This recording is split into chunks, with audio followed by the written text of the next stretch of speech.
Како што се загрева изборната сезона, председателот Џо Бајден се обидува да ги убеди гласачите дека им го подобрил животот преку неговото законодавство за создавање работни места, напорите за заштита на правата за абортус и подобрување на безбедноста на оружјето, до неговата работа за заштита на демократијата. Тој пристапи кон пораки за така наречените секојдневни проблеми со цел метафорично да пренесе неколку пораки одеднаш, како кога кажа во Филаделфија, родното место на Уставот, дека пожарникарите еднаш го спасиле неговиот дом да не изгори. Или како што го посети округот на еден од неговите најгласни републикански противници, за да ја рекламира неговата работа за отворање работни места поврзани со климата. Историските инвестиции што ги славиме денес се во областа на конгресменката Боберт. Таа е една од водачите на ова екстремно движење МАГА. Таа заедно со секој републикански колега гласеше против законот што ги овозможи овие инвестиции во работните места.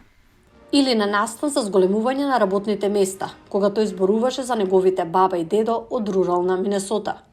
Од неговото место во Белата куќа, тој изгледа уверен во своите шанси да го исклучи својот најверојатен против кандидат, поранешниот републикански председател Доналд Трамп. Господине председателе, дали мислите дека има некој демократ кој би можел да го победи Доналд Трамп освен вас? Веројатно 50 од нив. Не сум единствениот што може да го победи, но ке го победам? За многу гласачи во САД, проблемот е со бројки. Анкетите велат дека повеќето се загрижени за економијата, но многумина укажуваат и на бројка што администрацијата на Бајден не може да ја промени – неговата возраст. До изборната моќ Бајден, кој со 81 година е околу 4 години постар од Трамп, ќе биде 5 години постар од најстариот човек што некогаш ја преземал функцијата – Роналд Реган. Демократските анкетари велат дека оваа загриженост го оптоварува Бајден, а Трамп моментално води во критичните сојузни држави. Гласачите не се задоволни со возраста на ниту еден од нашите кандидати. Мислам дека факторот возраст е дел од поширокото незадоволство со идејата Трамп и Бајден повторно да се соочат.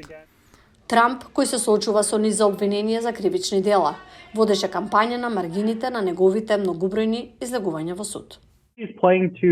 Тој игра на чувството на носталгија, дека кога Доналд Трамп беше председател, цените беа пониски. Блискиот исток не беше во војна, Украина не беше нападната од Русија, односите со Кина беа помалку тензични и така натаму. Бајден исто така неодамна го критикуваше Трамп малку повеќе во својата кампања, велејќи дека ќе биде диктатор. Белата куќа изјави за Гласот на Америка дека коментарите од таа природа се погрешни. Еве што Трамп вели дека мисли. Вечеро и ветувате на Америка дека никогаш не би ја злоупотребиле моќта како одмазда против никого, освен првиот ден. Освен првиот ден. Што значи тоа? Сакам да ја затворам границата и да поправам.